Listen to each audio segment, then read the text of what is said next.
Yun, YouTube. Ang lapit. Ewan ko ano nangyari.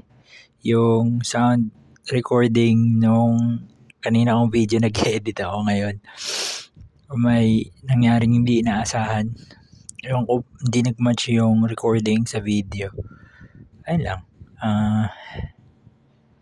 Meron talaga mga unexpected na nangyayari na hindi natin makakontrol pero palag lang. Nakakainis kasi na-upload ko yung investment ko sa BPI, yung S&P 500.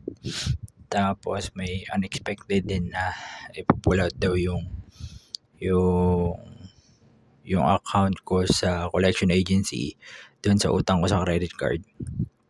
So, nire-require nila ako ng specific amount o ng amount para hindi ma-pull out sa kanila yung account. Ayun, binigyan din ako ng deadline. Ewan, di ko pa alam pero tingin ko kaya kasi di ko sure. Pero alam ko kaya, iniisip ko kaya. Positive lang dapat, di ba? Kasi nga, kahit lang hanggang sa tumagos ng pinto. Yun.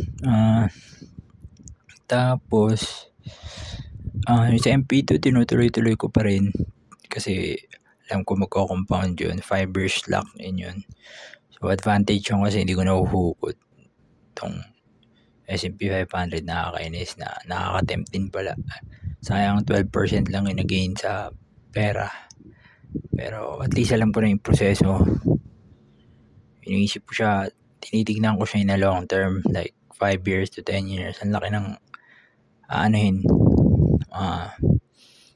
maano lang yung race pero nagka 12% ka ako, so tingin ko basta lang consistent ka maghuhulog magko-compound interest yun. Yun lang, kahit lang hanggang sa tumagos ng pinto. Sana ito hindi na mag-error.